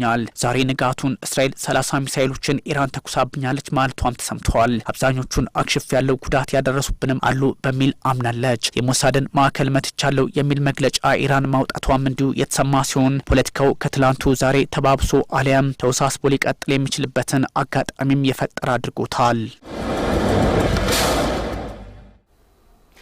ሩሲያ በኪየቭ አቅራቢያ 440 የሰው አልባ አውሮፕላን ጥቃት አደረሰች። የሩሲያ ባለስልጣናት በበኩላቸው ከዩክሬን ከተላኩ 150 ሰው አልባ አውሮፕላኖች ውስጥ 147ቱን አክሽፈናል ብለዋል። የሩሲያና የዩክሬን ጦርነት ተባብሰው በቀጠለበት ሰዓት የሩሲያ ደህንነት ምክር ቤት ኃላፊ ሰርጌይ ሾይጉ ፒዮንግያንግ ገብተዋል። ሰርጌይ ሾይጉ በ3 ወራት ውስጥ ለሁለተኛ ጊዜ ወደ ሰሜን ኮሪያ ማቅናታቸውን ፖለቲካዊና ወታደራዊ አንድምታው የዋዛ አይደለም ተብሏል። ቶማይ መኮንን Ukrainian officials say at least 14 people were killed. በመካከለኛው ምስራቅ በተለይም በአሁናዊው የእስራኤልና ኢራን ግጭት የተሸፈነው የሩሲያና ዩክሬን ጦርነት ተባብሶ መቀጠሉ እየተነገረ ነው። ሩሲያ በኪየቭ ላይ የተጠናከረ ጥቃት በመሰንዘር ከ14 እስከ 15 ሰዎች ሲገደሉ 44 የሚሆኑት ደግሞ መቁሰላቸው ታውቋል። ሩሲያ 27 አካባቢዎችን ኢላማ በማድረግ ነው ጥቃቱን የሰነዘረችው ሲሉ ከኪየቭ የሚወጡ መረጃዎችም አመላክተዋል። ዩክሬን በምላሹም 150 የሰው አልባ አውሮፕላን ናዳ ሞስኮ ላይ አዝምባለች። የሩሲያ መከላከያ ሚኒስቴርም 147ቱን አክሽፌያለሁ ሲል መግለጫ ሰጥቷል። ዩክሬን በሩሲያ ግዛት ቤልጎሮድ፣ ኩርስክ፣ ብሪያንስክ፣ ቮሮኔዝ፣ ትቬር፣ ታምቦቭና ሞስኮን ጨምሮ 10 ግዛቶችን ደብድባለች ሲሉ የክሬምሊን ባለስልጣናት ተናግረዋል። ጠንካራ መከላከል ማድረጋቸውንም አስታውቀዋል። የዩክሬንን ጥቃት ተከትሎም በሞስኮ የሚገኙ ብዛት ያላቸው የአውሮፕላን ማረፊያዎች ተዘግተዋል። ዓለም ፊቱን ወደ መካከለኛው ምስራቅ ባዞረበት በአሁኑ ወቅት የሩሲያ ኃይል ይበልጥ መገስገሱንና ዩክሬንም የሞት ሽረትና ታሪካዊ ገድል እየተጋደለች ነው ተብሏል። ሩሲያ በዩክሬን ላይ ባደረሰችው ትኩስ ጥቃት የትምህርት ተቋማትን ጨምሮ የተለያዩ መሰረተ ልማቶችን ማውደሟን የኪየቭ ባለስልጣናት መናገራቸውም ተዘግቧል። በኦዴሳ በጥቁር ባህርና በቸረኒቭ ግዛት ጥቃት መድረሱን አክለው ገልጸዋል። የኪየቭ ባለስልጣናት የዩክሬኑ ፕሬዝዳንት ቮሎዲሚር ዜሌንስኪ ጠላት ሩሲያ ከ440 በላይ ሰው አልባ አውሮፕላኖችንና 32 ሚሳኤሎችን በሀገራቸው ላይ ማዝነቧን ከመናገርም አልሸሸጉም። የኪየቭ ባለስልጣናት በዚህ ጥቃት ሩሲያን ከሰው የሩሲያ ጥቃት ጦርነቱን የማስቀጠል አዝማሚያ ያለው ነው ሲሉ ነቅፈውታል። የሩሲያ መከላከያ ሚኒስቴርም ሌሊቱን ከኪየቭ የተላኩ በርካታ ሰው አልባ አውሮፕላኖችን ማክሸፉን ገልጾ ለዚህ ምላሽ እንደሚሰጥም ይፋ አድርጓል። የሞስኮ ከንቲባ ሰርጌይ ሶቢያኒን በበኩላቸው 2 የዩክሬን ሰው አልባ አውሮፕላኖች ቀጥታ ኢላማቸው ሞስኮ እንደነበር አሳውቀዋል። የሩሲያን ጥቃት ተከትሎም የዩክሬን ባለስልጣናት ጉዳዩን ለማወሳሰብ እየሞከሩ ነው አስብሏቸዋል። የዩክሬን ውጭ ጉዳይ ሚኒስትር አንድሪ ሲቢሃም የሞስኮ ጥቃት ዶናልድ ትራምፕ ሰላም ለማምጣት ጥረት እያደረጉ ባሉበትና የቡድን 7 ሀገራት በካናዳ ተሰብስበው በሚመክሩበት ሰዓት ሆን ተብሎ ለማደናቀፍ የተደረገ የጠላት ሴራ ነው ሲሉ የሩሲያን ጥቃት ከሀያላኑ ጋር ለማጋጨት ተጠቅመውበታል ነው የተባለው። በሌላ በኩል የዩክሬኑ ፕሬዝዳንት ቮሎዲሚር ዜሌንስኪ ከኦስትሪያቻቸው አሌክሳንደር ቫንደር ብሌንና ከቻንስለር ክርስቲያን ስቶከር ጋር በኦስትሪያ በማዕድን ኃይል አቅርቦት እንዲሁም በሳይበር ጥቃት ዙሪያ መምከራቸው ተሰምቷል። የዜሌንስኪ ኦስትሪያ ጉብኝትም ከዚህ ያለፈ ወታደራዊና የገንዘብ እርዳታ ለማሰባሰብ እንደሆነ እንዲሁም ኦስትሪያ በሩሲያ ላይ እንድትነሳ ያለመ ውስጣዊ ስምምነት ለማድረግ ጠቋሚ ነው ሲሉ ተንታኞች እየተናገሩ ቢሆንም ኦስትሪያ ግን ከፈረንጆቹ 1955 ጀምሮ ከሁለቱም ወገን ነፃ እንደሆነች ይነገርላታል። ዜሌንስኪ ከኦስትሪያ ቀጥታ ወደ ቡድን 7 ሀገራት ስብሰባ አቅንተዋል። በዚያም ከታላላቆቹ የዓለም ሀገራት መሪዎች ጋር በመገናኘት የተለመደ በሩሲያ ላይ ማዕቀብ እንዲጣልና ዩክሬንን መርዳት እንዳለባቸው ለማሳሰብ እንደሆነ ከወዲሁ መገናኛ ብዙሃን ነገሩን እያራገቡት ይገኛሉ። ዜሌንስኪ አሜሪካ ሰራሽ የጦር መሳሪያዎችን ለመጠቀም ከትራምፕ ጋር ለመምከር አስበው የነበረ ቢሆንም ትራምፕ ግን ባልታሰበ ሰዓትና በብርሃን ፍጥነት ስብሰባውን አቋርጠው ወደ ዋሽንግተን ተመልሰዋል። ዜሌንስኪም የልባቸው አልደረሰም የሚሉት ተንታኞችም አልጠፉም። በዚህ የቡድን 7 ስብሰባም የአሜሪካ ወታደራዊ እርዳታ አጀንዳ ለመሆኑን ከካናዳ ኦታዋ፣ አልበርታ የሚወጡ መረጃዎች አመላክተዋል። እንደ ዋሽንግተን ፖስት ጥናት 3 ዓመታትን ያስቆጠረው የሩሲያና ዩክሬን ጦርነት በብዙ ቢሊዮን ዶላር የሚገመት ንብረትን አውድሟል። 150 ሺህ የሰው ሕይወትን ሀብትንም ቀጥፏል። 10 ሚሊዮን ሰዎች እንዲፈናቀሉም አድርጓል። በተለይ የሩሲያን ኢኮኖሚ አሽመድምዶታል። በ2023 ብቻ 43 በመቶ በኢንዱስትሪ ተቋማቷ ላይ እጥረት አጋጥሟት እንደነበርም አስነብቧል። ጥናቱ አክሎም ዩክሬን በ2022 ከሩሲያ ጋር ጦርነት ውስጥ ከገባች ጀምሮ 66.9 ቢሊዮን ዶላር፣ በ2024 ደግሞ 380 ቢሊዮን ዶላር የጦር መሳሪያ እርዳታ አግኝታለች። ነገር ግን በጦር ሜዳ ውሎ የሚፈለገውን ግብ ልታመጣ አልቻለችም። የሩሲያና ዩክሬን ጦርነት ለመፍታት ታላላቅ ስብሰባዎች ቢደረጉም ዛሬም ድረስ ከመግለጫና ጉባኤ ያለፈ መፍትሄን ያመጣ አንድም አካል አልታየም። ይባስ ብሎም የሁለቱን ሀገራት ግጭት ለመፍታት ከመሞከር ይልቅ ጣልቃ በመግባት እሳት አቀባዮች እንዲበዙ አድርጓል። ይህ የሩሲያና ዩክሬን ጦርነት በምስራቁ ጎራ ሰሜን ኮሪያን ጨምሮ ቻይና ከሩሲያ ጎን ሲሰለፉ፣ አሜሪካን ጨምሮ የአትላንቲክ ህብረት ሀገራት ከዩክሬን ጎን በመሰለፍ ጦርነቱ እንዳይበርድ ገፊ ምክንያት ሆነዋል ነው የሚባለው። በተደጋጋሚ ለሞስኮ አጋርነቷን እያሳየች የምትገኘው ሰሜን ኮሪያም ሞቴን ከሞስኮ ጋር ያድርገው በሚል መሐላ ወታደሮቿን እስከ መላክ መድረሷ አንዱ ማሳያ ነው። በተደጋጋሚም ዲፕሎማሲያዊ ውይይት ማድረጋቸውን ቀጥለውበታል ሞስኮና ፒዮንግያንግ።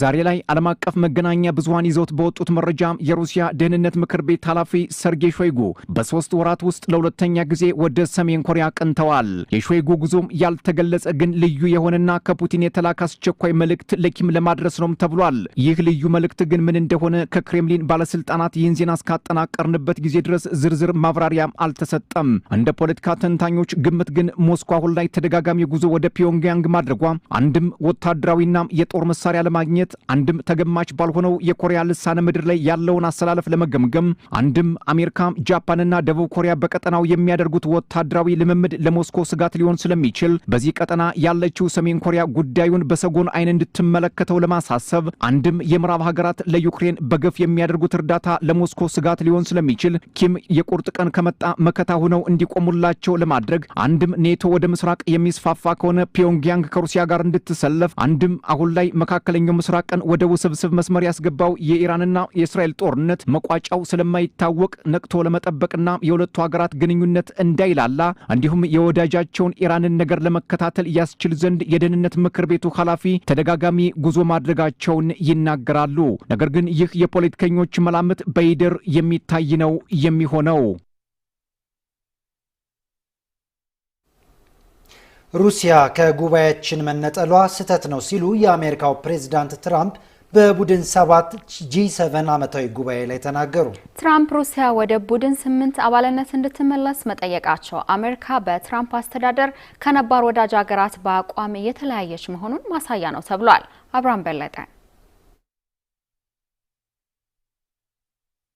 ግማሽ ክፍለ ዘመን ያስቆጠረውና አሜሪካ፣ ፈረንሳይ፣ እንግሊዝ፣ ጀርመን፣ ጃፓን፣ ካናዳና የአውሮፓ ህብረትን ያቀፈው ቡድን 7 ወይም G7 ዓመታዊ ጉባኤ በካናዳ እየተካሄደ ይገኛል። ቡድኑ በዓለም አቀፍ ኢኮኖሚያዊ፣ ፖለቲካዊ፣ የሰላምና ጸጥታ ብሎም ሌሎች ጉዳዮች ላይ አባል ሀገራቱ የሚመክሩበት ብሎም የሚወስኑበት ሲሆን በዘንድሮው ጉባኤው የአሜሪካው ፕሬዝዳንት ትራምፕ ያሳለፉትና ሀገራትን ያስጨነቀው የታሪፍ ውሳኔ፣ የመካከለኛው ምስራቅ የጋዛ ጉዳይና ብሎም የእስራኤል ኢራን ግጭት እንዲሁም የዩክሬኑ ጦርነት ጉዳይ ዋነኛ አጀንዳዎቻቸው ሆነዋል። ቡድኑ ሩሲያ ከተቀላቀለች በኋላ ወደ ቡድን 8ነት ጄት አድርጎ ከጎርጎሮሳውያኑ 1994 እስከ 2014 አባል ሆና ብትቆይም የዩክሬንን ክሬሚያ ግዛትን በመያዟ ከአባልነት እንድትወጣ አድርገዋታል። በዩክሬኑ ጦርነት ሳቢያም የቡድኑ ሀገራት የተባበረ ማዕቀብን በሩሲያ ላይ መጣላቸው የሚታወቅ ነው። በዘንድሮ ጉባኤያቸው ሀገራቱ በመካከለኛው ምስራቅ ጉዳይ በጋዛ ያለው ቀውስ እንዲቆም ሲጠይቁ የእስራኤል ኢራን ግጭትን በተመለከተ ግን የተኩስ አቁም ከመጠየቅ ታቅበዋል። በጉባኤው መክፈቻ ላይ የተገኙት የአሜሪካው ፕሬዝዳንት ትራምፕም ከካናዳ ወደ አሜሪካ ተመልሰዋል። ሆኖም በእስራኤልና ኢራን መካከል ለሚደረግ ተኩስ አቁም ያለመመለሳቸውን ሲገልጹ ከዚያ ላቅ ላለ ጉዳይ ነው የተመለስኩት ብለዋል። የፕሬስ ኃላፊያቸውም የተመለሱት በመካከለኛው ምስራቅ እየሆነ ባለው ጉዳይ ምክንያት ነው ከማለት በስተቀር በዝርዝር ያሉት ነገር የለም። ፕሬዝዳንቱ ከመመለሳቸው አስቀድሞ የሩሲያ ከቡድን 8 አባልነት መውጣቷ ስህተት ነው ማለታቸውም ተመላክቷል። ትራምፕ መሪዎች ሩሲያ ወደ አባልነቷ እንድትመለስም ጠይቀዋል። ሞስኮ በቡድን 8 ውስጥ ብትቆይ ኖሮ የዩክሬኑ ጦርነት አይከሰትም ነበርም ብለዋል።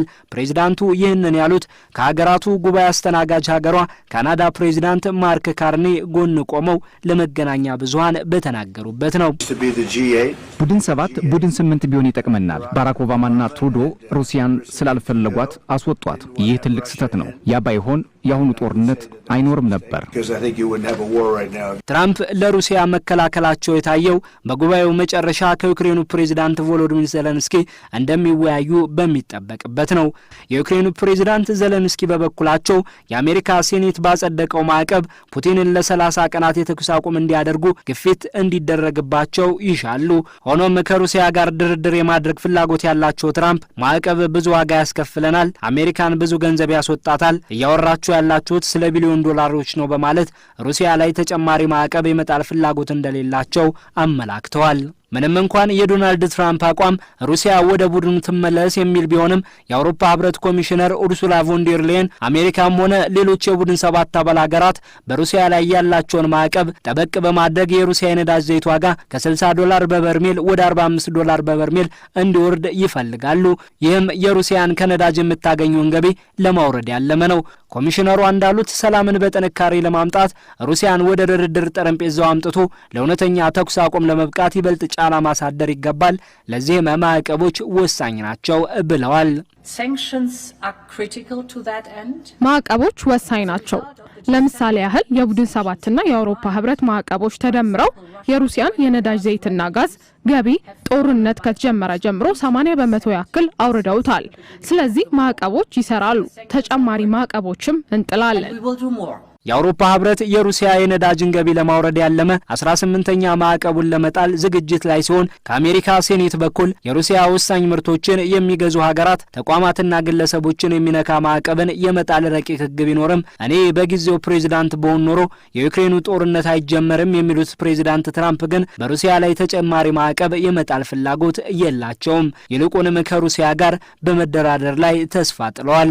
በቡድን 7 መጀመሪያ ጉባኤ ላይም ሩሲያን በተመለከተ ትራምፕ ያልተጠበቀ ሐሳብን ማጋራታቸው በጉባኤው ላይ ግራ መጋባትን ፈጥሯል። በዘንድሮ ካናዳ ፕሬዝዳንት በሆነችበት ጉባኤው የምዕራባውያኑ የጦር ህብረት ኔቶ ዋና ኃላፊና የዩክሬን ፕሬዝዳንትን ጨምሮ የሌሎች ሀገራት መሪዎችም የተሳተፉ ሲሆን የኔቶ ኃላፊው በዩክሬኑ ጦርነት ዙሪያ ከመሪዎች መክረዋል። ትራምፕ በበኩላቸው ለዩክሬን ወታደራዊ ድጋፍን በማድረጉ ረገድ አውሮፓውያኑ ኃላፊነቱን እንዲወስዱ ይሻሉ። ሆኖም ትራምፕ በያዙት አቋም ሳቢያ ጉባኤው ከያዛቸው አጀንዳዎች አንጻር የዓለምን ኢኮኖሚን እየተፈታተነ ባለው የትራምፕ ታሪፍና የዩክሬን ጉዳይ ላይ ሩሲያ ላይ ማዕቀብ መጣል ውጤታማ ለመሆን ታይቶባቸዋል። ይህም አሜሪካ በትራምፕ ምን ያክል ከነባር ወዳጆቿ በአቋም እየተራራቀች ለመሆኑ ማሳያነቱን የሚጠቁሙ አልታጡም። እንጅማ ሩሲያ ላይ ተጨማሪ ማዕቀብ የመጣል ፍላጎት የያዙ መሪዎች ፊት ሩሲያን በቡድናችን አለማካተታችን ስህተት ነው አይሉም ነበር። ትራምፕ ግን ከፑቲን መደራደር ላይ ተስፋቸውን ጥለዋል። ሩሲያም ወደ ቡድን 8 አባልነቷ ትመለስ ሲሉ ጠይቀዋል። የቻይናው ፕሬዝዳንት ሺጂፒንግ የማዕከላዊ እስያ ሀገራት ጉባኤ ላይ ተገኙ። ሺጂፒንግ ከሀገራቱ መሪዎች ጋር በሁለትዮሽ ትብብር ዙሪያ መወያየታቸውም ተነግሯል። ቻይና የአሜሪካንን ተጽዕኖ ለማሸነፍ ጥረት እያደረገች መሆኗን የሚያሳይም ነው ተብሏል። እስክንድር ከበደ ያዘጋጀውን ዮናታን አለሙ ያቀርበዋል።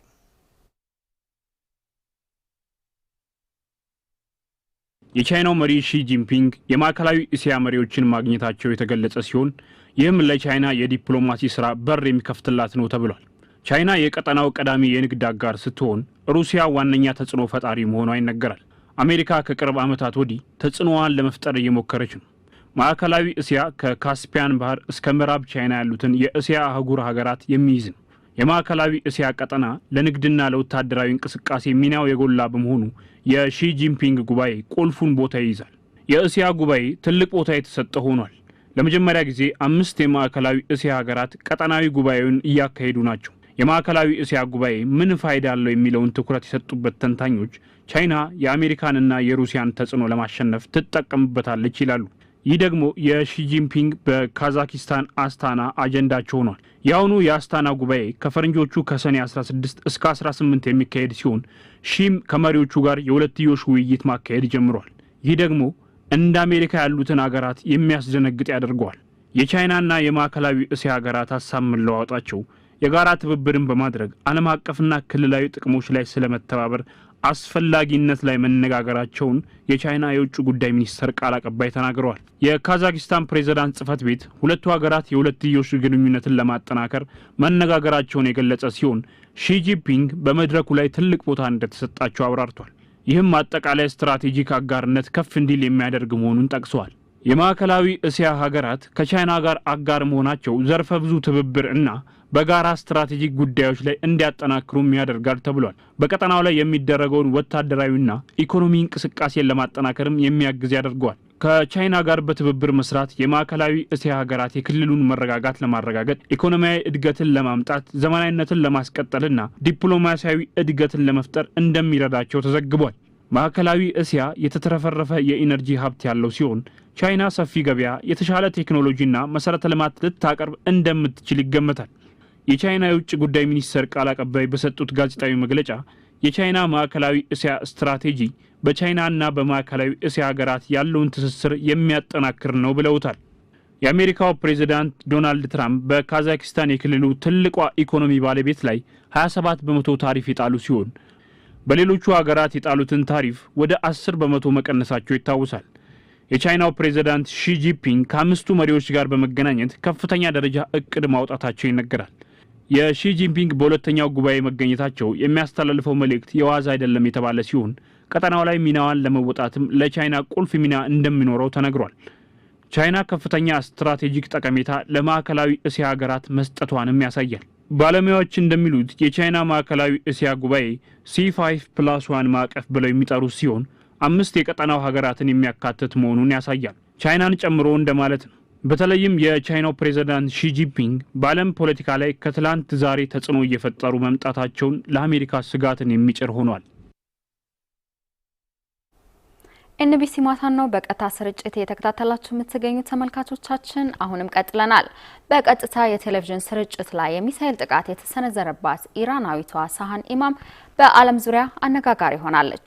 ጥቃቱ ሳይበግራት ተመልሳ ማንበብ የቻለች ብሔራዊ ጀግናችን በሚልም በኢራን ምድር ስሟን አይንቷል። የእስራኤል ጥቃት በቴሌቪዥን ጣቢያው ላይ ጉዳት ቢያደርስም ኢራናውያን ለአቋማቸው እንደማይበገሩ ሳሃን ኢማም ተምሳሌት ሆናለች ተብሎላታል።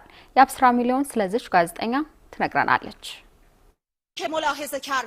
Iranian state TV came under attack during its live coverage.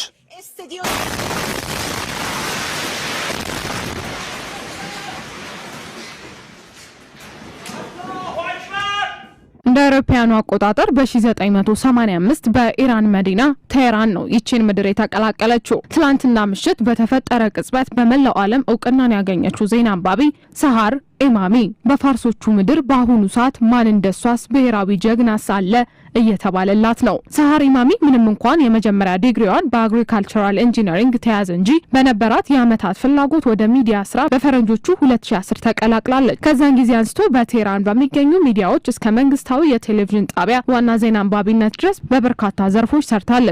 ዋና ዜና አንባቢ ከመሆኑ አስቀድሞ ባክ ሆም ሞርኒንግ ዊዝ ዘ ኒውስ ስታንድ በተሰኘ የራሷ ፕሮግራም በኢራን ምድር በብዙዎች ትታወቃለች። ዝነኝነትንም አትርፋለች። የኢራን መንግስት ብሮድካስቲንግ ድርጅት IRIB ዋና ዜና አንባቢ በመሆን አረበኛ ዜናዎችን በማንበብ ደግሞ በርካቶች ጋር መድረስ ችላለች። ሰኞ ምሽት ታዲያ እንደ ወትሮ የኢራን የመንግስት ቴሌቪዥን ጣቢያ የዜና የቀጥታ ስርጭት በአቅራቢዋ ሳሃር ኢማሚ በኩል እየተላለፈ ቀጠለ። ሐሙስ ለአርብ ማለዳውን በኢራን ላይ ጦርነት ያወጀችው እስራኤል ግን መገኛውን በቴህራን ባደረገው በዚህ የቴሌቪዥን ጣቢያ ላይ የአየር ጥቃት ውርጅብኝ ማዝነብ ጀምራለች። ጥቃቱ የዜና አቅራቢዋን ሳሃር ኢማሚን ጨምሮ ሌሎች ከካሜራ ጀርባ በነበሩ ሰራተኞች ላይ ከፍተኛ ድንጋጤና መረበሽን ፈጠረ። የሶስት ሰዎችንም ህይወት ቀጠፈ። አደጋው በተከሰተበት ሰዓት የነበረውን ትርምስ ሌላኛው በጣቢያው የነበረችው የዜና አንባቢ ኢልሃም አብዲኒ በኢንስታግራም ትስስር ገጽ በቀጥታ ስታሳይ እንደነበርም ታውቋል። በተንቀሳቃሽ ምስሉ ላይ የቴሌቪዥን ጣቢያው ስቱዲዮ በጭስ ሲሞላና ሰዎች ለማምለጥ ሲጥሩ ጥበቃዎች ከአካባቢው ሰው እንዲያስወጡ ስትነግራቸውም ይስተዋላል። ጥቃቱን የእስራኤል የመከላከያ ሚኒስቴርና የኢራን ሚዲያም አረጋግጧል። ህንጻው ሲነድ የሚያሳይ በርካታ ተንቀሳቃሽ ምስሎች እንዲሁ በተለያዩ ማህበራዊ ትስስር ገጾች አደጋውን ተከትሎ ቁጥራቸው ይሄ ነው ያልተባሉ ሰራተኞች ላይ ጉዳት ደርሷል ሲሉ የቴሌቪዥን ጣቢያው ምክትል ዳይሬክተር ሐሰን አብዲኒ ከተናገሩ በኋላም የእስራኤል ባህሪ ይህ ነው የሚል መግለጫ ከቴህራን ፖለቲከኞች በኩል ወጥቷል። እስራኤል በቴህራን የሚገኙ ነዋሪዎች ከአካባቢው በአፋጣኝ እንዲለቁ ማስጠንቀቂያ በሰጠችበት ቅጽበት ነው አስፈሪው ጥቃት የተሰነዘረው። አስፈሪውን ጥቃት ከመድረሱ አስቀድሞ ፕሮፓጋንዳ ለፋፊዎችና የመንግስት አንደበት የሆኑ የኢራን ሚዲያዎች ይወድማሉ ሲሉ የእስራኤሉ መከላከያ ሚኒስትር እስራኤል ካትስ መናገራቸው ይታወሳል። הדיקטטור האיראני מהמשך ביצוע פשעי מלחמה በእርግጥ የኢራን መገናኛ ብዙሃን ነጻነት የማይስተዋልባቸውና ለመንግስት ያደሉ ናቸው በሚል በርካታ ጊዜያት ትችት ይሰነዘረባቸዋል። አንድም የሚዲያ አካል የመንግስትን ቀይ መስመር አልፎ ቢገኝ የከፋ ቅጣት ይገጥመዋልም ነው የሚባለው። የመንግስታዊ የቴሌቪዥን ተቋም ላይ ጥቃት መሰንዘሩ ጦርነቱን ወደ ከፋ ደረጃ ያሻገረ ነው ሲሉ በርካታ ተንታኞች እየገለጹ ይገኛሉ። ወዲያውኑም ኢራን በ10 ሚሳኤሎች ቴልአቪቭን፣ ሃይፋንና ኢየሩሳሌምን አጠቃች። ማለዳውን 30 ባላስቲክ ሚሳኤል ተጠቅማ እስራኤል ላይ ጥቃት ሰንዝራለች። ለዚህም ነው የጣቢያው መመታት ለዛውም በቀጥታ ስርጭት ሰዓት ውጥረቱን የከፋ አድርጎታል በሚል ስጋታቸውን እየገለጹ የሚገኙ ሰዎች ቁጥር የጨመረው። 5ኛ ቀኑን በያዘው የእስራኤልና የኢራን የአየር ለአየር ጦርነት በሁለቱም ወገን ከ250 በላይ ሰዎች ህይወት ቀጥፏል። ምንም እንኳን የጉዳቱ መጠን ይለያይ እንጂ ቴህራንም ቴልአቪቭም ዋጋ መክፈላቸውን ቀጥለዋል። በኢራን ምዕራባዊ ክፍል ሆስፒታል ላይ እስራኤል ጥቃት አድርሳለች በሚል ቴህራን ከሳለች። እስራኤል በጋዛ እንደምትጠቀመው ሁሉ በቴህራን ጥቃት ከመፈጸሙ አስቀድማ ንጹሃን እንዲወጡ እናገራለሁ ብትልም ለበርካቶች መኖሪያቸውና ቀያቸውን ለቆ መውጣት ፈተና ሆኖባቸዋል። ይባስ ብለው የአሜሪካው ፕሬዝዳንት ዶናልድ ትራምፕ ቴህራንን ለቃችሁ ውጡ በሚል ማስጠንቀቂያ መስጠታቸው አነጋጋሪ ሆኗል። በአንድ ምሽት 10 ሚሊዮኖች እንዴት ለቀው ይወጣሉ የሚል ጥያቄም እየተነሳ ይገኛል። በሌላ በኩል ትራምፕ በኢራንና በእስራኤል መካከል በአፋጣኝ የተኩስ አቁም እንዲደረግ እሰራለሁ አደርገዋለሁ ማለታቸው በመካከለኛው ምስራቅ ያላቸውን የፖለቲካ አቋም ያዝለቀቅ የሆነ ነው ወደሚል ድምዳሜ የሚወስድ ያደርገዋል። ነዋሪዎችም በመንገድ መዘጋጋት ምክንያት መውጣት እንደከበዳቸው ይናገራሉ። I gave up because of the heavy traffic. On the other hand, our entire building has been evacuated and someone needs to stay behind to look after the neighbors' belongings. ሀገራቱ በሰማይ የሚተኳኮሱት የእሳት ማዕበል በተጨማሪ ዛቻና ማስፈራሪያቸው እንዲሁ በርትቷል። የኢራን ሁለንተናዊ መሪ አያቶላ አሊ ሀሜኒ እንደ ኢራቁ አምባገነን ሳዳም ሁሴን ያለ መጨረሻ ይገጥማቸዋል ሲሉ የእስራኤል መከላከያ ሚኒስትር መናገራቸው ከሰሃር ኢማሚ የቀጥታ ስርጭት ጥቃት እርምጃ ጋር አብሮ የሚታይ ሆኗል። ወደ እስራኤል ሚሳኤል መተኮስም ማቆም ይኖርባቸዋል የሚል ማስጠንቀቂያን የሰጡት እስራኤል ካትስ ጥቃቱ በሁሉም አቅጣጫ ይበረታል ብለዋል። ለዚህም ሳይሆን አይቀርም የቴሌቪዥን ጣቢያ ውስጥ ወታደሮች አሉ በሚል ሰበብ ጥቃት የሰነዘሩት። በትላንትናው ዕለት በኢራን የመንግስታዊ ቴሌቪዥን ጣቢያ የተሰነዘረውን አደገኛ ጥቃት የሚዲያ ነጻነትና ጋዜጠኞችን የሚያስከብረው ሲፒጄ ቢያወግዘውም እስራኤል ጆሮ ዳባ ልበስ እንዳለች ነው። በአደጋው ሰዓት ቀጥታ የተጋፈጠችው ሰሃር ኢማም አደጋው ከተከሰተ ከደቂቆች በኋላ ስቱዲዮ ቀይራ ዜና ማንበብ መቀጠሏ በዓለም አቀፍ ደረጃ አነጋጋሪ እንድትሆን አድርጓታል። That's what they want to do. They want to continue stringing the U.S. along.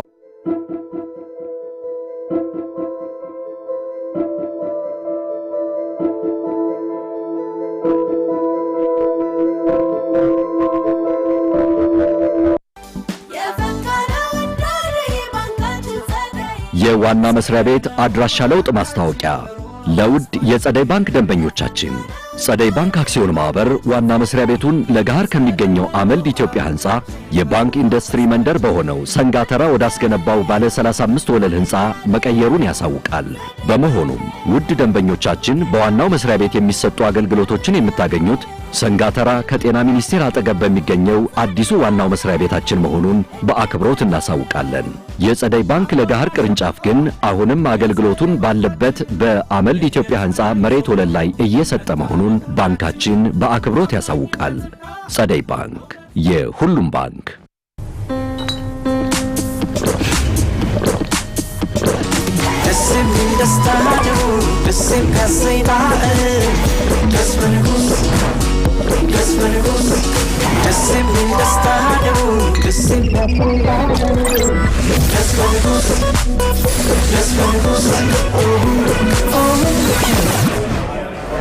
የጣዕም ልኬት፣ የደስታ ስሜት፣ ንጉስ ደስ እንኳን አደረሳችሁ።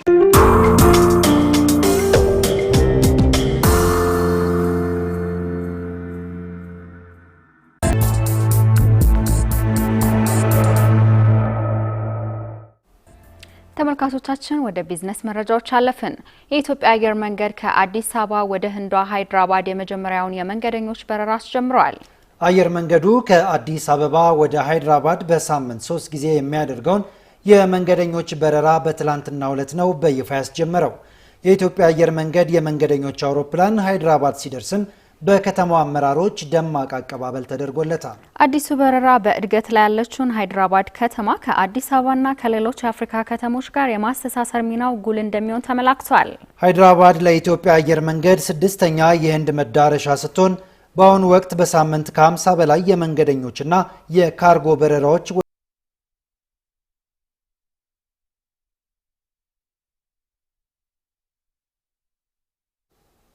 ተመልካቾቻችን አሁን ደግሞ የውጭ ምንዛሬ ውሎ ገበያን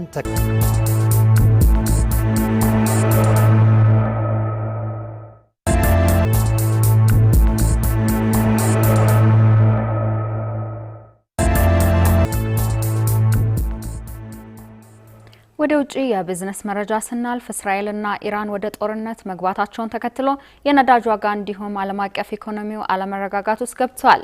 የአንድ በርሜል ድፍድፍ ነዳጅ ዋጋ ባሳለፍነው አርብ $78 በላይ ደርሶ የነበረ ቢሆንም አሁን ላይ ወደ $74 ዝቅ ብሏል። ይሁንና ካለፈው ወር ጋር ሲነጻጸር የ$10 ጭማሪ የታየበት ነው ተብሏል። ያብስራ ብራኑ በእስራኤልና በኢራን መካከል ለውጦች ሳቢያ የነዳጅ ዋጋ እንዲሁም የዓለም ኢኮኖሚ በየጊዜው መሰናክል ይገጥመዋል። ሁለቱ ሀገራት ወዳጅነት ያላቸውን የኢነርጂ መሰረተ ልማቶችና የአቅርቦት መስመሮችን ኢላማ ባለማድረጋቸውና ኢራን የተኩስ አቁም ስምምነት ማድረግ ትፈልጋለች የሚል ሪፖርት መውጣቱን ተከትሎ ወደ $74.50 ዝቅ ማለቱን የሮይተርስ ዘገባ ያሳያል። ነገር ግን አሁንም ቢሆን ባሳለፍነው ወር ከነበረው ዋጋ ጋር ሲነጻጸር የ$10 ጭማሪን አሳይቷል። ይህም በመላው ዓለም የቤንዚንና የምግብ ዋጋን ጨምሮ በሌሎች ፍጆታዎችና አገልግሎቶች ላይ የዋጋ ንረት ያስከትላል የሚል አዲስ ስጋትን ፈጥሯል። ከ3 ዓመታት በፊትም ሩሲያ ዩክሬንን በመውረሯ በዓለም ኢኮኖሚ ላይ ከፍተኛ ተጽዕኖ ማስከተሉ ይታወሳል። የእስራኤል ጥቃትና ለቀናት በቀጠለው የአጸፋ ምላሽ በሁለቱ ሀገራት አንዳንድ የኃይል ጣቢያዎች ላይ ጉዳት ማድረሱ በምርት አቅርቦት ላይ ከፍተኛ መስተጓጎልና በገበያው ላይ ለውጥን አስከትሏል። አሁን ላይ ያለው የነዳጅ ዋጋ ከአንድ ዓመት በፊት ከነበረው ጋር ሲነጻጸር ግን ከፍተኛ ቅናሽ ያሳየ ነው። በሩሲያና በዩክሬን መካከል ጦርነቱ ሲቀሰቀስ የአንድ በርሜል ድፍድፍ ነዳጅ ዋጋ ወደ $130 ይጠጋ ነበር። የእስራኤልና የኢራን ግጭት ከቀጠለ የነዳጅ መርከቦች የሚያልፉበት በኢራንና በኦማን መካከል የምትገኘው የሆርሙዝ የባህር መተላለፊያ ተጎራባች በመሆኗ የነዳጅ ዋጋ ይበልጥ ሊንር ይችላል የሚል ስጋትን አጭሯል። ከፍተኛ ነዳጅ ለውጭ ገበያ የምታቀርበው ኢራን በቀን በአማካኝ 1.7 ሚሊዮን በርሜል ነዳጅ ለውጭ ገበያ ስታቀርብ የነበረ ቢሆንም ከእስራኤል ጋር በተፈጠረው ውጥረት ምክንያት በቀን ወደ 102,000 በርሜል ማሽቆልቆሉን መረጃዎች ያመላክታሉ። ኢራን ለውጭ ገበያ የምታቀርበውን ከ90% በላይ ነዳጅ ለመላክ የምትጠቀማት የካርግ ደሴት ከአርብ ጀምሮ ወደ ውጭ የሚላኩ ምርቶችን ማቆሟ እየተነገረ ነው። ኢራን ከዚህ ቀደም እስከ 3.4 ሚሊዮን በርሜል ድፍድፍ ነዳጅ ታመርት ነበር። ቻይና ደግሞ ዋነኛ የኢራን የንግድ አጋር ናት። ኢራን ከባህረ ሰላጤ ውጪ በግምት 27.5 ሚሊዮን በርሜል የሚጠጋ ነዳጅ በታንከሮች ውስጥ ማከማቸቷን እየወጡ ያሉ መረጃዎች ያሳያሉ። ኢራን ቅዳሜ ዕለት የዓለማችን ትልቁ የጋዝ መገኛ የሆነውንና ከኳታር ጋር የምትጋራውን የሳውዝ ፋርስ የነዳጅ ምርት በከፊል አግዳለች። ሳውዝ ፋርስ በቀን ወደ 610 ሚሊዮን ኪዩቢክ ሜትር የተፈጥሮ ጋዝ የሚያመርት ሲሆን ከኢራን አጠቃላይ የነዳጅ ምርት 80% የሚሆነውን ይሸፍናል። አሁን ላይ ያለው ሁኔታ አሳሳቢ ቢሆንም በዩክሬን ጦርነት ወይም ከዛ በፊት በነበሩ የመካከለኛው ምስራቅ ግጭቶች ወቅት እንደነበረው ትልቅ ተጽዕኖ ላያስከትል ይችላል ሲሉ የዘርፉ ባለሙያዎች ትንበያቸውን እያስቀመጡ ነው። በዋናነትም የነዳጅ ዋጋ ጭማሪ በሆርሙዝ ሰርጥ ላይ ባለው የባህር መስመር በሚያጋጥሙ የትራንስፖርት መስተጓጎል ላይ ይወሰናል ነው የተባለው። ሆርሙዝ 1/5 የሚሆነው የዓለም የነዳጅ ምርት ወደ ዓለም ገበያ የሚጓጓዝበት መስመር ነው። ከዚህ ቀደም በነበሩ ግጭቶች በዚህ መስመር ላይ ችግር ተከስቶ ባያቅም ኢራን ከዚህ ቀደም ይህንን ልታደርግ እንደምትችል በመዛቷ የነዳጅ ዘይት ዋጋ ላይ ጭማሪ ሊታይ ይችላል ነው የተባለው። በዓለም አቀፉ ኢኮኖሚ ላይ ከፍተኛ ተጽዕኖ የሚያሳድረው የነዳጅ ዋጋ መጨመርና የሚያመጣው ሰፊ ተጽዕኖ በእስራኤልና በኢራን ግጭት ቀጣይ ሁኔታዎች ላይ የሚመሰረት ሆኗል።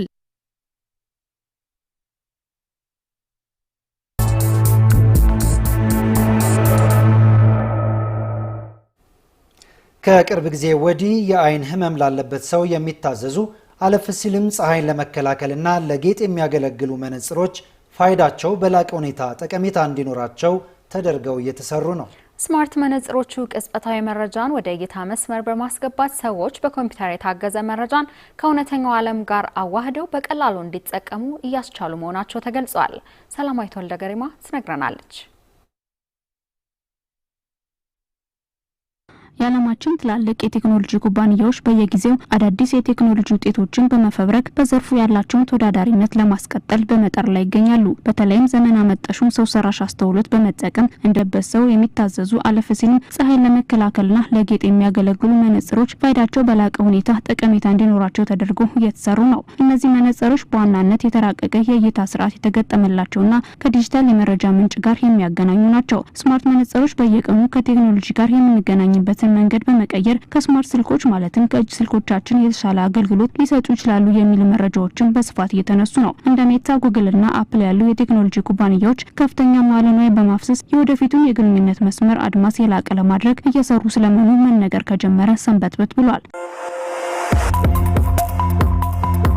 ስማርት መነጽሮች ቅጽበታዊ መረጃን ወደ እይታ መስመር በማስገባት ሰዎች በኮምፒውተር የታገዘ መረጃን ከእውነተኛው ዓለም ጋር አዋህደው በቀላሉ እንዲጠቀሙ ያስችላቸዋል። አካባቢን ለመቅረጽና ዲጂታል መረጃዎችን ለማሳየት ወይም ፎቶዎችንና ቪዲዮዎችን ለማንሳት ካሜራዎች የተገጠመላቸው ሲሆን የጭንቅላት እንቅስቃሴዎችን ለመከታተልና የሚታየውን ይዘት በተጠቃሚው አመለካከት መሰረት ለማስተካከል የሚያገለግሉ ሴንሰሮች ተገጥሞላቸዋል። እንዲሁም ገመድ አልባ ግንኙነት ዋይፋይና አንዳንድ ጊዜ ሴሉላር ቴክኖሎጂ የተገጠመላቸው ሲሆን ከስማርት ስልኮች ከሌሎች መሳሪያዎችና ከበይነ መረብ ጋር ለመገናኘት ያስችላቸዋል። የዓለማችን ግዙፍ ኩባንያ ጉግል ከ10 ዓመት በፊት ስማርት መነጽሮችን ለመስራት ሙከራ አድርጎ የነበር ሲሆን ሌሎች እንደ ሜታ ያሉ ኩባንያዎች አስደማሚ መነጽሮችን ይፋ ማድረግ ችሏል። አርቲፊሻል ኢንተለጀንስ በስፋት መተግበር መጀመሩ በጽንሰ ሐሳብ የነበሩ ስማርት መነጽሮች የመስራት ውጥን እውን እንዲሆን ድጋፍ ያደረገ ስለመሆኑ ነው የሚነገረው። ጉግል፣ ሜታና ስናፕ ስማርት መነጽሮች ቀጣዩ የቴክኖሎጂ መሳሪያ እንደሆነ ያስባሉ። በዚህም በየጊዜው አዳዲስ ቴክኖሎጂ የተገጠመላቸው መነጽሮችን በማስተዋወቅ ተወዳዳሪነታቸውን ለማስፋት